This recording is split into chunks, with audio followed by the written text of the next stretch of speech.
But this number for us, as I said, it's a normal mobile number, but for over 9.5 crore Andhra population, people living there, domiciled at Andhra, this is a gateway to enormous amount of government services and access in their WhatsApp. So through WhatsApp, the platform was in Manamitra, am I pronouncing it correctly? Manamitra platform is able to engage with the citizens in more than now 700, more than 1,000 services across more than 36 departments, I expect. And this is one-stop shop, or I said a gateway to the people of Andhra Pradesh to access their IDs, their property tax certificates, their caste certificates, education halls, bus tickets, healthcare services, and everything. So I think the Manamitra platform has been a transformational development in the development of Andhra Pradesh as a state. And it was initiated by the minister just about a year back, I suppose. So I think the theme of the Public Policy Festival, what we are doing today, is very much in line with what the minister is initiating in the state. So my first question I would think about for the minister would be that, you have deployed technology extensively for governance in Andhra Pradesh. And we here, outside of the state, we always follow the model of Andhra Pradesh when it comes to any kind of tech interventions in all aspects, but especially also in governance. So, can you give us a sense of the outlook towards tech-enabled governments, where we stand right now? What do you think are the possibilities going forward with the advent of new technologies, with blockchain 2.0 and so on and so forth, and some of the initiatives that have been very impactful?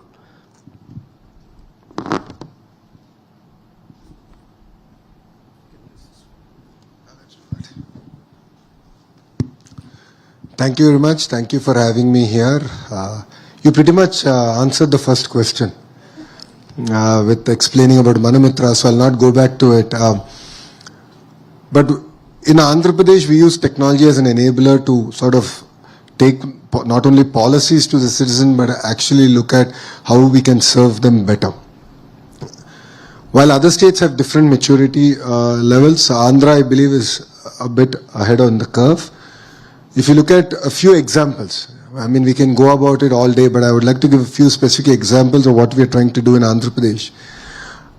If anyone has followed Mr. Naidu's, our Chief Minister's speech pre-2024 election, he's been talking about skill census. While entire country has been talking about caste census, he's been talking about skill census. And then after we were elected, he gave the task to me. And like a typical politician, I went about saying, let's do this traditional way of doing a census. I did it in my constituency, Mangalgiri, and rest assured we fell flat. We can't really assess skills across close to about 400 odd traits and the amount of depth that it requires. Then came the entire discussion of how can we use conversational AI as the base to do what I call a skill assessment. Census is a very far-fledged word, at least skill assessment, the level at which they are. So think about it like any job portal on steroids, where it's not only about supply and demand aggregation, but we are now using conversational AI to assess the skill level of a carpenter, of an AC mechanic or a lift mechanic. This is the power of technology. We just launched it. We are just about completing our pilot. Before India hosts the AI conference, I think in March, we expect at least about 500,000 youngsters to actually be assessed. Two, we are using the same portal to do mock interviews, where we can enable our children who just finished their collegiate education to actually sort of get these mock interviews, tests, and how can they be confident when they go for an interview, because this is probably one of the very first interviews that they're doing in their life. So this is one example of how we are able to use AI and technology far better and really solving true problems. And that's something that we've sort of set ourselves apart. In terms of land records is something that plagues India. It's a huge challenge for us. Quality of a land records. Andhra is no different. governments are to be blamed. We come out with reforms which we think will transform it, and we end up actually hurting it more than we've sort of changed. That's where we believe now technology like blockchain can help us. So we are in the process now to bring all land records onto blockchain, where there is traceability, because historically technology has been used to change titles overnight for a period of 24 hours and then revert it. So these are things that we've also struggled with as a state, and that's where blockchain is being used. Government services being delivered. Yes, 1,000 services are on a single WhatsApp number, and I believe that's just the beginning. I call it, we're testing the water, where generative AI can actually be used to deliver better services. And with a familiar platform. With a very familiar platform, India runs on WhatsApp, my life runs on WhatsApp, and we can actually build this out. And this is where I believe what Andhra is doing is actually creating a platform tomorrow that we can actually take it to the national level. And that's the kind of work that we're doing. And this is just the beginning of what I believe that technology and governance can truly transform things. Wonderful. Now, since you mentioned the land issue, I think when in the last 1 year, we have been a lot of news flashes we received that Google is attracted to Andhra Pradesh, TCS was attracted to Andhra Pradesh. So I don't want to ask you about the secret sauce, what got them there. But in terms of the policy that you have adopted, especially the lift policy, if you can elaborate a bit on that, how and as you rightly pointed out, that land acquisition and land records have been a big bottleneck for our development.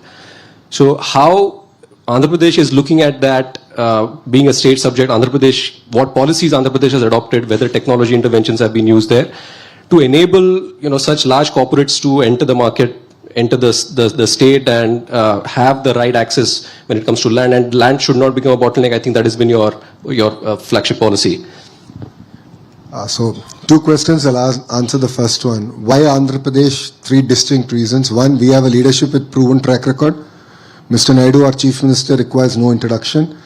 He's built Cyberabad, he's doing that magic all over again in Andhra Pradesh, this time decentralized. Number 1. Number 2, speed of doing business. So once we agree that a project is going to be done in Andhra Pradesh, it no longer is an entrepreneur's project, it becomes a shared vision. So we live, we dream, we work with them in terms of execution. That's how we got ArcelorMittal to do India's largest steel plant in Andhra Pradesh, Google's data center project, and various other initiatives. Third, we have double engine bullet train Sarkar. Yeah. Quite a few governments have double engine Sarkars, we have double engine bullet train Sarkar. So we have Namo, Naidu ji and Modi ji together. So both of them together are there. That's why I say we have double engine bullet train Sarkar, and we're able to positively move policy at the national level in the interest of the nation and the state. And this is not new to our party. Though we are a regional party, we've always had India at heart. Yes. If you look at the way we worked with Vajpayee ji, under his leadership, Mr. Naidu contributed a lot in terms of policy reform at the federal level, central government level. And this is the same role we are playing all over again under the leadership of Honorable Prime Minister Narendra Modi ji. So 3 distinct reasons why we are able to attract investments. Coming to lift policy, this has been I must say, a mildly controversial policy. This is a bold decision, and this is where all of you should really look at things in a very hard way. So when I became the IT minister, whenever I used to meet an entrepreneur, they used to say, yes, you have talent.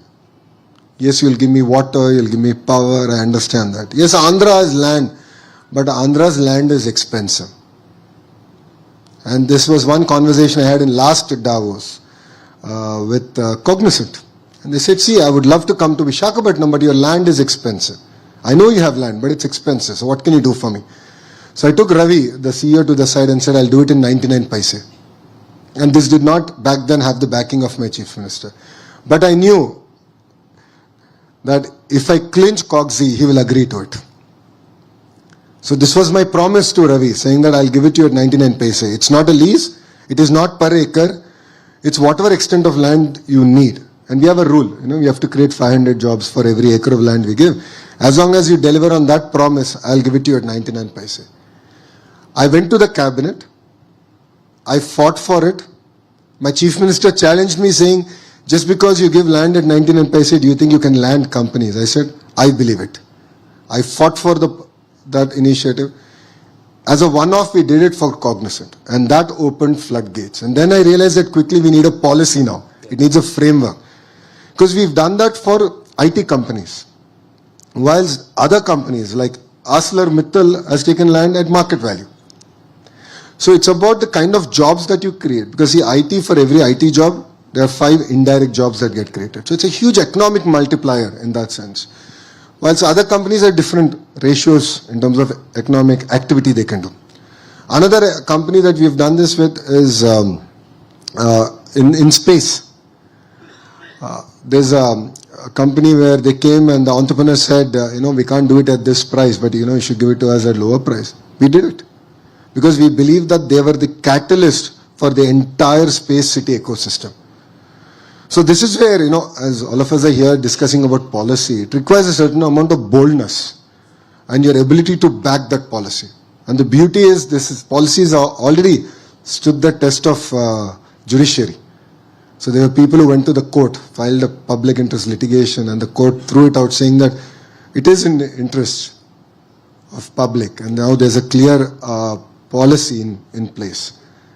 So that's what makes, again, Andhra Pradesh very unique, and the leadership of Mr. Naidu very unique. Brilliant. And one point I would like to add what I've heard about the speed of doing business. I mean, one area is about, we often talk about ease of doing business. But I think in India, from the government side, the speed of doing business or speed of supporting business is also very crucial.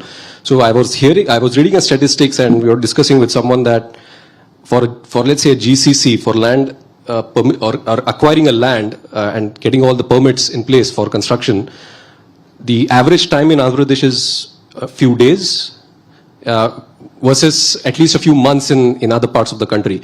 So I think the boldness with which the government is moving forward is really commendable.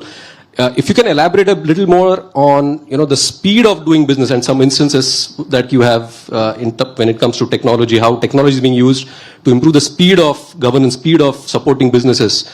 I think that will also enlighten the audience.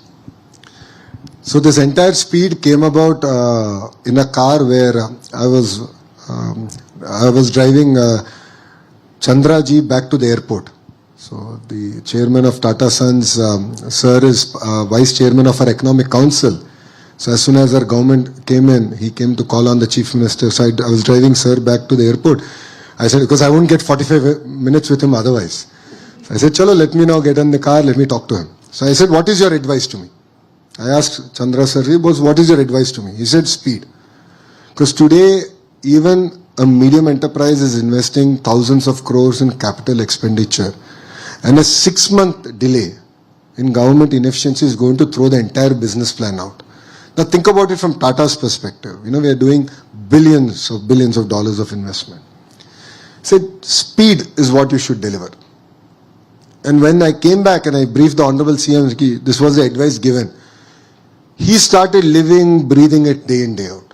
And he's made it our culture. So we all started talking about it. Every minister, every bureaucrat. It's now ingrained into our head that speed is what should differentiate us from other state governments. That's the first thing. So the culture is very important. While technology, WhatsApp or in website is there, if the government does not believe in it or the bureaucrats don't believe in it, if the culture is not there, you're going to fail. So the first ingredient is the culture, and that I believe we got it right. Technology bit, I believe we should do more. Well, yes, we have a single portal, we have a Manamitra where a lot of permissions are given. Now we are looking at every regulation, and I'm working with industry leaders to give me feedback. So I'm looking at, the head of logistics, India's best logistics player, to give me input. Ki boss, how do I relook at my entire regulation around it? How do I transform my RTA better? So we're going with it very systematically of transforming every regulation that is there, every act that is there. And we want to lead the reform from the front. And again, that makes us very unique. The third bit is WhatsApp. So I'm on close to about 26 groups, WhatsApp groups. These are not your family groups, these are actually business groups. So we have one for ArcelorMittal, we have one for Google. So all major investments in Andhra Pradesh are personally tracked, monitored. I update to the global leadership of these companies that here is the status report. We are heading to Davos, we are meeting with all these companies. I'm going with my notes because if you look at certain entities like Tata's, right, they're investing across sectors from data center to solar cell manufacturing. So I go to Chandra sir with an update. Because, these are all the businesses, this is the status update, these are the timelines. So we have a very regimented approach, a very private sector bent of mind in that sense, of how we should not only sort of sign an MOU, but actually ensure that these projects are grounded. And all of you will be surprised, we actually don't have an MOU with ArcelorMittal. We don't have an MOU. We said it's waste of time. It's a waste of paper. And Aditya and I agreed about Andhra Pradesh on one Zoom call. So as soon as our government came in, I heard that ArcelorMittal was looking for an alternative location. I knew Adit for a long time, so I reached out to him. He said, okay, let's do a Zoom call. He had 3 specific asks. 2 of them had to do with the government of Andhra Pradesh, 1 with government of India. So our call was at 6:30 in the evening. And I said, normally I meet the Honorable CM in the morning at about 9:30. I said, I'll talk to him. I'll give you an update. 10:30, I said, all 3 are done. It's our responsibility to do it. And literally, after a Zoom call on one WhatsApp message, we clinched it. EC clearance is expected this week. This month or Feb, we're going to lay foundation to India's largest steel plant. So land is done. So we got the land. Incentive package is agreed. They have paid for the R&R package. Environmental clearance is now coming in. All this done in about 15-16 months. Again, Google is a great example. They wanted some clarity in terms of regulation, taxation. And we worked with our Honorable Finance Minister, Nirmala Sitharamanji. So the Honorable Chief Minister spoke to the Honorable Prime Minister, explained why this is not just about Andhra, but this is about India. And how geopolitically we can play a very important role by having data centers on our shore, on our soil. So we were able to do that. We are able to positively influence policy. And it's no longer just about one Google. It applies to Amazon, it applies to everyone else. So that's the kind of positive framework in which we actually work in terms of moving the needle even on the policy side of things. So I want to shift gears regarding the point you made about data centers and moving to your pet project on the Quantum Valley. But before that, one question that came to my mind was you spoke about the deregulation that you're initiating at the state. The central government, in last budget, they have set up a deregulation commission. And I think the central government has also recognized that the path to faster growth and goal towards Vikasit Bharat is how fast we can deregulate a lot of the sectors, decriminalize also a lot of the sectors. And I think the leadership that Andhra Pradesh has taken, there will be a lot of case studies from there. Because I think the center has done a lot of heavy lifting in the last 1 year. Now the states have to do their part by easing regulation. And so kudos to Andhra Pradesh for initiating that. Now, your pet project, the Quantum Valley, Amravati Quantum Valley, I think this has, it's really exciting when we hear about Amravati Quantum Valley. But frankly, including me, I don't think many people are aware what it actually is and what the significance of the Quantum Valley will be for the state as well as for the country. So if you can just enlighten us. I think it will be very unfair to say Quantum Valley is my pet project. Quantum Valley is the pet project of my Honorable Chief Minister. So he called me one day and said, I did the meeting opposite him. And ChatGPT saying, give me note of me. I honestly didn't. And I've stated this multiple times. Mr. Naidu is known to be a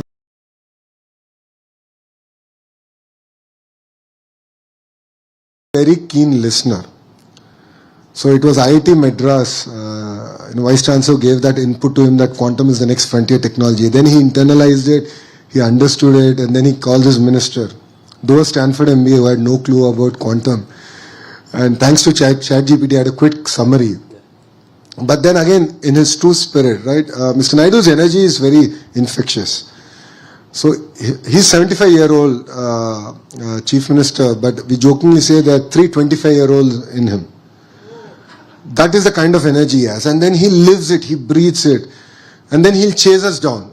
So you'll be surprised. So he'll drop me a message, yeah boss, this is pending, just take a look at it. And then I'll get a reminder exactly after 45 minutes, काम हो गया, नहीं हो गया.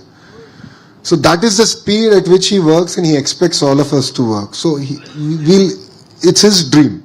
Right? The entire quantum ecosystem was his dream. And then he got this to us. So like his energy is more infectious than COVID. And it comes to all of us. And then now we all start living and dreaming it. So it started with him. Then we all sat together. We got the universities together, global institutions together. And you'll be surprised that Mr. Naidu managed to convince IBM to bring South Asia's first 150 qubit quantum computer free of cost to Amravati. Free of cost. So this is a project between, again, TCS, IBM, IIT Madras. And we only are doing the enabling mechanism, which is, giving power at a subsidized price or giving real estate at subsidized price. So we can think creatively in terms of building the ecosystem. So bringing the quantum computer is just the beginning. Now Mr. Naidu's challenge to all of us is, boss, India should make its own quantum computer. Research mein kya karna hai? So as you rightly said, Government of India is really working very systematically in creating frameworks, giving us the required funds. But then all these projects have to be led at the state level. So India's quantum mission has come only to a certain extent. But after Andhra announced its quantum mission, every state is sort of chasing that dream. But Andhra is now ahead. So we're getting use cases out there. We're working with institutions. As an education minister, now we're getting the entire curriculum going around quantum. And then I'm going and attracting all the companies that go about building the value chain, the verticals of the quantum ecosystem. So that's the kind of work that we're doing. And this is not just in quantum. We're doing it with as simple things as glass, building a glass city, space city, electronic city, compressed biogas city, medical devices manufacturing. So we're doing this across almost 22 sectors in a very, very clear, defined way. I think the continued reference to the speed with which the Chief Minister and yourself you are working, I think that also shames a lot of us private sector companies, and we really need to learn from your government how speed matters and how we can implement in our businesses. So when you spoke about the quantum value, you also used the word ecosystem, and I think that is also going to be very key, because when you wish to build a cluster, you need to have the supportive services, not just the manpower, but the other supporting services, which, as you said, becomes an economic multiplier. So we know about Bangalore, we know about San Francisco, where the clusters evolved. Now, what is your strategy, I would say, to, how do you see that ecosystem getting built in Amravati and perhaps also Visakhapatnam going forward? And what are some of the incentives that you're working towards that? Because ultimately for the ecosystem to build, you need to get people there and build that social stickiness also there. So how do you think this can be brought about, and what learnings you could have for other states of India? No, I truly believe that the way we are sort of attracting investments and sort of seeding them as a nation, there's a lot that we should do. I believe in the power of the ecosystem. And I call it vertical and horizontal integration in a cluster. Now, what do I mean by vertical and horizontal integration? Let's take mobile phone as a great example. You need the housing, you need the screen, the haptic engine, the Li battery, the packaging material, the accessories and all. My belief is that all this should be in a 100-kilometer radius ecosystem. This is what I call the verticals that go into this ecosystem. Now, horizontal is where, again, my ministry plays a very important role, education. So do have content ready, curriculum in place. Are my ITI polytechnics doing their job in creating blue collar employees, training them, certification? Then all these companies need to get their equipment certified. Is that ecosystem there? I'm sure none of you know one fact. 50% of India's air conditioners get manufactured in Andhra Pradesh. 50%. With LG, Blue Star and Daikin now coming in, it will go to 70% in the next 2 years. But then I'm now running behind them. I'm like, okay, boss, give me the curriculum. Because you need workforce. You define the curriculum. We will implement it. We'll go about doing it. Then I'm working with the sort of testing agencies, certification agencies. Because if I have to send a heat pump to Europe, Every time I make any changes, I need to send the pump and the engineer to Europe. It costs me $500,000 for the companies. It doesn't make any sense. Why can't that be here? Because then I'm making 70% of India's air conditioning. Now take this to the next level. We're doing this with glass. We're doing this with the space ecosystem. We're doing it with this electronics manufacturing, compressed biogas, medical devices manufacturing, pharma, data city, quantum, about 22 such verticals. 8 out of 10 solar panel manufacturers are setting up their facilities in Andhra Pradesh. 3 of them have already started construction. Another 3 of them were cleared a month back. 2 of them got cleared in the last cabinet, which was yesterday. That includes Tatas. So 8 of them are doing. Now I have to build the entire ecosystem. So we're going about it very systematically, working with them, and then that's where education and all the supply chain sort of falls into place. And this is very important, not only for Andhra, but for India. And that's where I believe that we have to do a very systematic approach as a nation.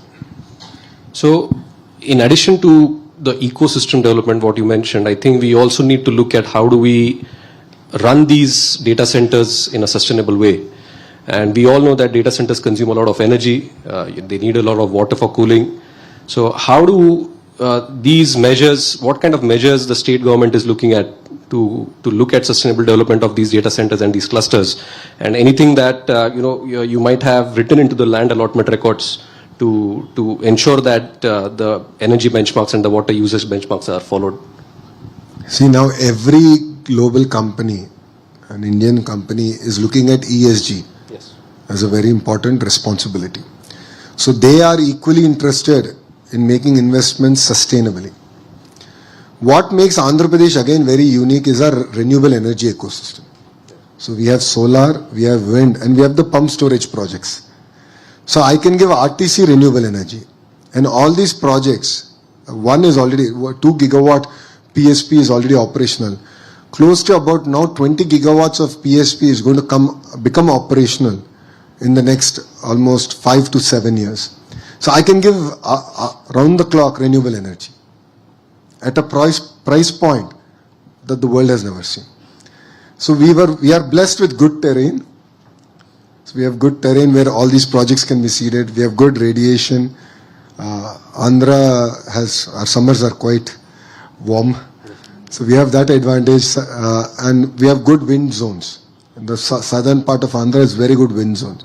So again, they're meticulous execution, making sure we deliver on a promise of renewable energy, and building out the green grid, where this energy can move to Vizag in different parts of India, and RTC renewable energy can be delivered. So that's where sustainability comes in. So yes, there will be a certain amount of base load that will be powered by gas, thermal, and fossil fuel.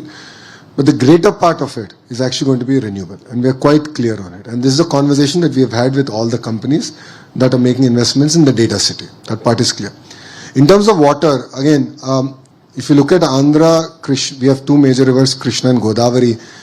Krishna, there is water shortage, but Godavari has a lot of surplus. So thousands of TMC actually go waste every year.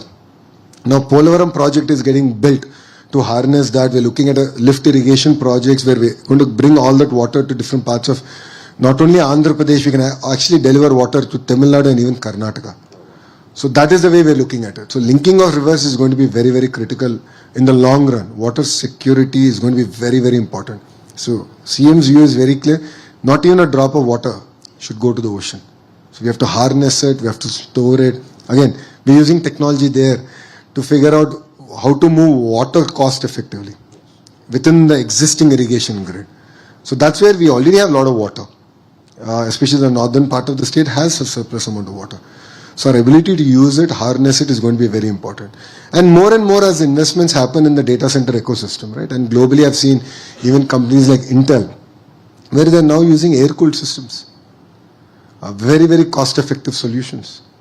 So more and more you will see cost-effective for the data centers. For data centers. So more and more cost-effective solutions are now coming about.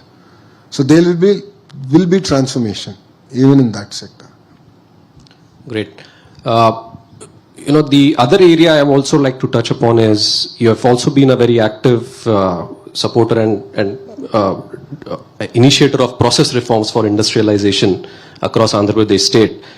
There are some, I've heard about some process reforms that you have initiated, and in fact, the Chancellor of Gokhale Institute, Mr. Sanjeev Sanyal, he has also initiated a lot of process reforms at the center, which are also helping the states. As you make the state pitch for investment, it is also inherent that investment would be looking at other green pastures outside of Andhra Pradesh, and you would be competing with a lot of states. So, what do you think is the secret sauce that Andhra Pradesh offers, and why a lot of companies now are choosing Andhra Pradesh versus other states, especially from a deregulation, from a process reforms perspective that you see? See, when states compete, India wins. That is my single mantra. Brilliant. States have to compete, then India wins. And competition is good. It makes us all fit. If states are complacent, we are going to lose. So today, if you look at investments, after Andhra Pradesh, it's Orissa that's attracting a lot of investments. Whoever thought about it? But they're doing amazing work. So for me, I know, okay, that's one state I need to watch out. Maharashtra is doing some amazing work. That's another state I need to watch out.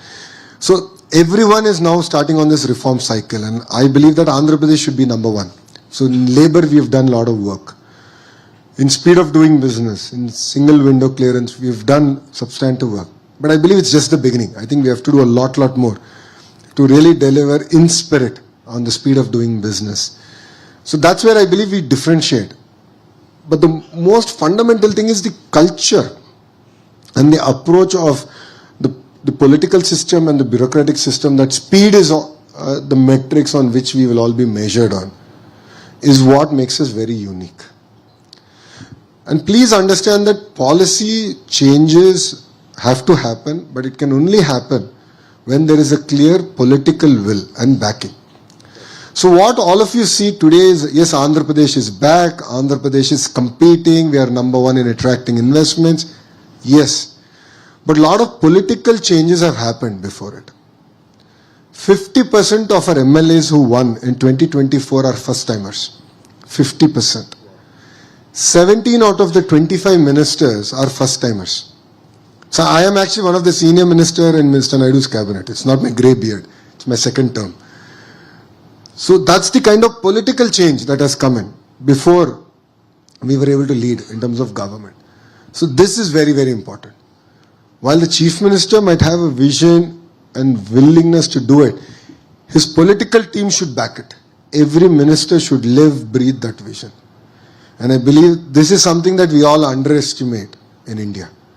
So yes, single window clearance is important. Yes, having a single website on which we can get everything done is important. No second thoughts about it. AI is going to play an important role. WhatsApp will play an important role.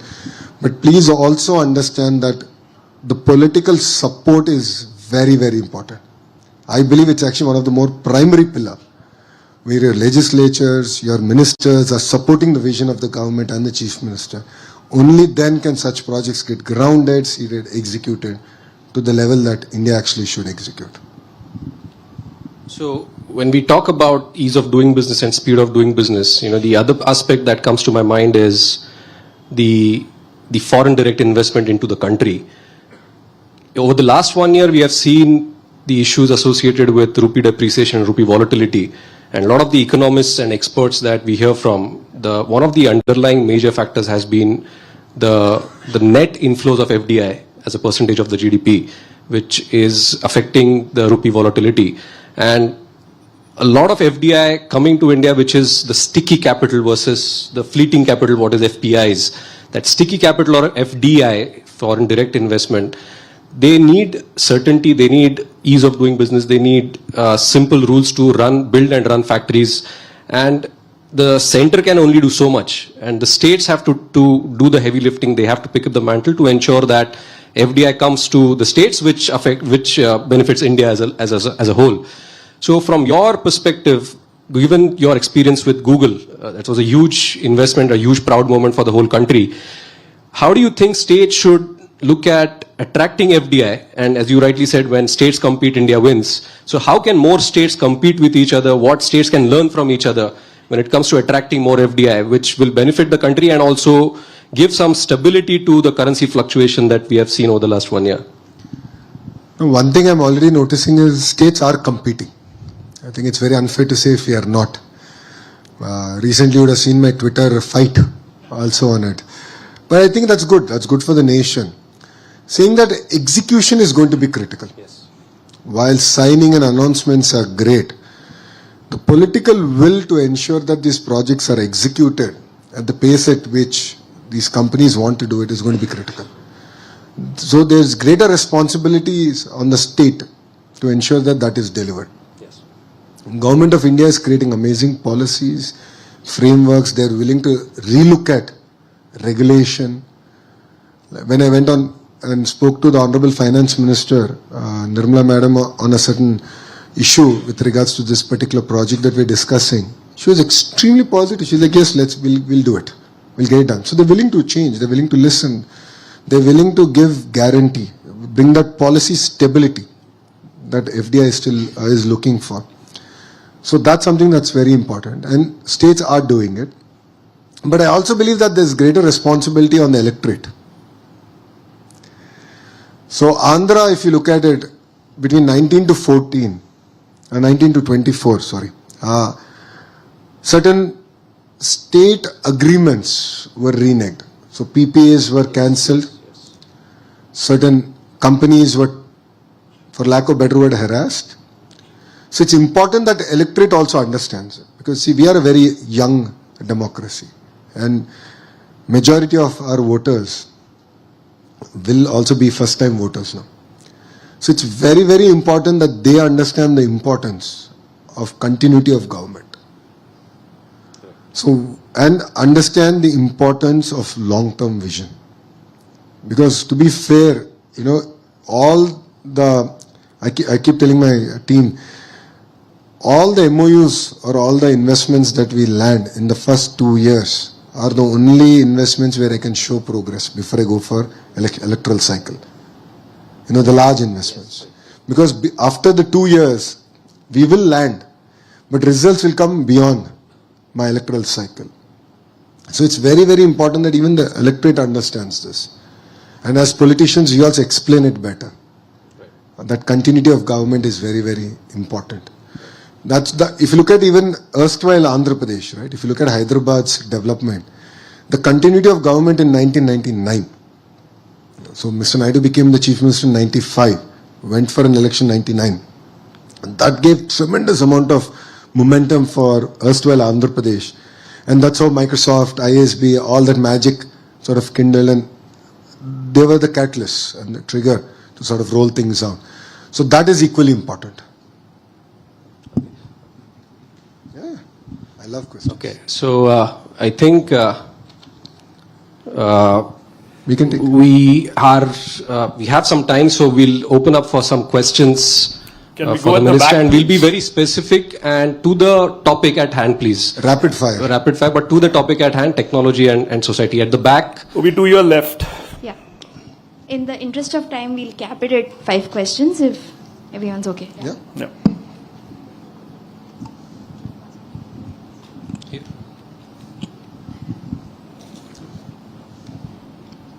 Thank you for the excellent session. I was waiting for this for quite long.